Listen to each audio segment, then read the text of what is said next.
తూర్పుగోదావరి జిల్లా ధవళేశ్వరంలో AP CM Chandrababu మాట్లాడుతున్నారు. ఇప్పుడు లైవ్ చూద్దాం. ఒకటి మీరు చూస్తే గోదావరి డెల్టాకు కీలకమైనటువంటి ధవళేశ్వరం బ్యారేజ్ గేట్లన్నీ ఆధునీకరణ చేయడం, 153 కోట్లు, 117 గేట్లు ఇవి పెట్టడమే కాకుండా పూర్తిగా మరమ్మతులు చేసి ఈ ప్రాజెక్ట్ని కాపాడే బాధ్యత తీసుకున్నాం. ఎప్పుడు ఎన్డీఏ ప్రభుత్వం వచ్చినా, తెలుగుదేశం ప్రభుత్వం వచ్చినా రైతులకు భద్రత భరోసా ఇచ్చేదానికి ముందుంటాం. అది మీరందరూ ఆశీర్వదిస్తున్నారని చెప్పి కూడా నేను మీకు తెలియజేస్తున్నా. ఒక మంచి పని చేస్తే ప్రజలు ఎట్లా గుర్తుపెట్టుకుంటారో గోదావరి జిల్లాల్లో ఉండే మీరే దానికి ఒక ఆదర్శం. 19వ శతాబ్దం గోదావరిలో నీళ్లు వెళ్తున్నాయి, పైన మాత్రం వర్షాలు పడకుండా కరువు, తినేదానికి తిండి లేకుండా బాధపడ్డారు. ఇప్పుడే రామానాయుడు గారు చాలా క్షుణ్ణంగా చెప్పారు. దాంతో మనస్సు చెల్లించినటువంటి కాటన్ 1847, 1852 మధ్య గోదావరిపై ధవళేశ్వరం కట్టారు. ధవళేశ్వరం కట్టి అక్కడి నుంచి మీరు చూస్తే 175 సంవత్సరాలైంది. కానీ నాగరికత ఎక్కడ నీళ్లుంటే అక్కడే ప్రారంభమవుతుంది. గోదావరి డెల్టా దేశానికి అన్నపూర్ణగా మారిందంటే అది కాటన్ చూపించిన చొరవ అని చెప్పి నేను మీకు తెలియజేస్తున్నా.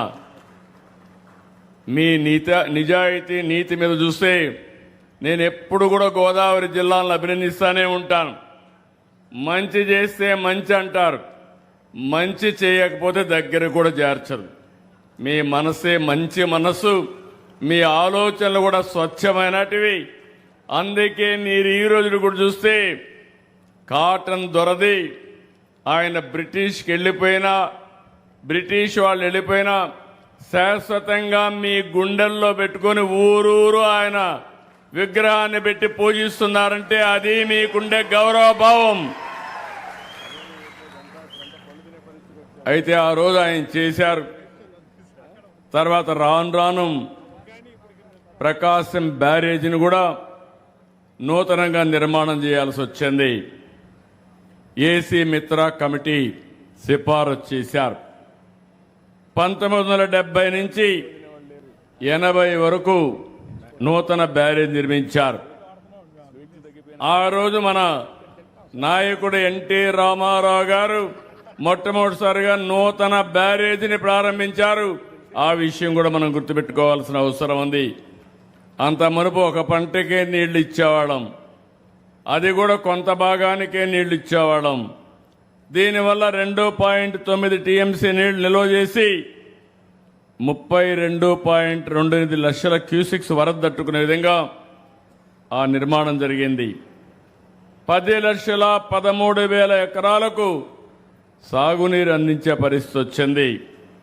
ఈస్టర్న్ డెల్టా 2,81,000 ఎకరాలు, వెస్టర్న్ డెల్టా 5,30,000 ఎకరాలు, సెంట్రల్ డెల్టా 2,100,000 ఎకరాలు. 50 ఏళ్లయింది.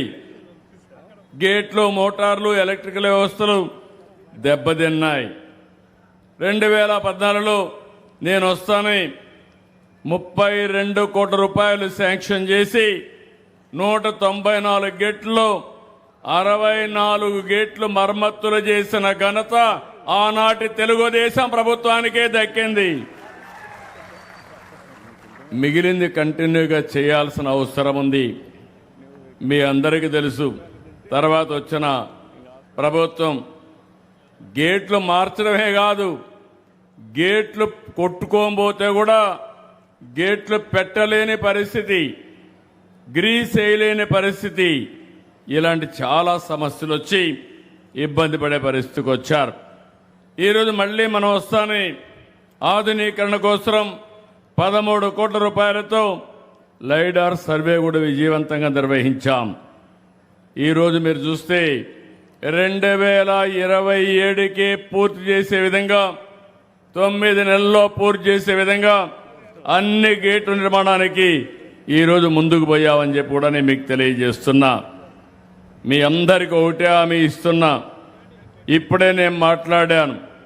రాబోయే పుష్కరాల కంటే ముందు గోదావరి బ్యారేజీకి గేట్లు పెట్టే బాధ్యత ఈ ప్రభుత్వానిదని మరొకసారి మీ అందరికీ విజ్ఞప్తి చేస్తున్నా. ఇదొక చరిత్ర అయితే ఇంకొక చరిత్ర నేరుగా నేను గోదావరి ప్రాజెక్టు దగ్గరికి వెళ్తున్నాను, పోలవరం ప్రాజెక్టు దగ్గరికి వెళ్తున్నాను. ఈ ప్రాజెక్టు కూడా మీరు గుర్తుపెట్టుకోవాలి. రేపు రాబోయే రోజుల్లో ఈ ప్రాజెక్టు పూర్తయితే గోదావరి జిల్లాలకు ఇంకా నీటి ఎద్దడే ఉండదు. శాశ్వతంగా నీటి సమస్య పరిష్కారం అవుతుంది. అందుకే మీరు ఒక్కసారి చూస్తే పోలవరాన్ని ఆంధ్రప్రదేశ్ జీవనాడిగా నేను భావించి 72% పనులు పూర్తి చేశాం. ఇంకొక పక్కన మనం వెళ్లే నాటిగా మనమే కానుంటే 2021కి పోలవరం పూర్తయ్యేది. ఈరోజు మీరు ఒక్క విషయం గుర్తుపెట్టుకోవాలి. కాటన్ కట్టిన ప్రాజెక్టుల వల్ల ఈరోజు ఈ ప్రాంతం దేశానికి అన్నం పెట్టే పరిస్థితి వచ్చింది. మీ అందరి అనుమతితో ఆ రోజు నేను పట్టిసీమ ప్రారంభించాం. ఈ నీళ్లు కృష్ణా డెల్టాకు తీసుకెళ్లాం. కృష్ణా డెల్టాలో వాడే నీళ్లు శ్రీశైలం నిల్వ చేసి రాయలసీమకిచ్చాం. ఆ ఒక్క నిర్ణయం రాయలసీమ దశ దిశ మారిపోయింది. కియా మోటార్స్ వచ్చింది. నేను అక్కడ మైక్రో ఇరిగేషన్ పెట్టాను. ఇంకో పక్క అక్కడ ఇచ్చిన నీళ్లు 1 ఎకరాకు మామూలుగా వాడే నీళ్లు 2.5-3-4 ఎకరాలకు వాడారు. ఈరోజు హార్టికల్చర్ పెట్టారు. హార్టికల్చర్ పెడితే రాష్ట్రానికి అత్యధిక తలసరి ఆదాయం జిల్లా లింగాల జిల్లాగా తయారయ్యే మండలం, లింగాల మండలం తయారయ్యే పరిస్థితి వచ్చింది. అంటే మీరందరూ గుర్తుపెట్టుకోవాలి. ఏ నాయకుడైనా మంచి పనులు చేస్తే ప్రజల దశ దిశ మారుతుంది, మీ జీవన ప్రమాణాలు పెరుగుతాయి. నేను ఒక్కసారి మీరు గుర్తుపెట్టుకోండి, ఒకప్పుడు ఈ ప్రాంతంలో వరి పంట వేస్తే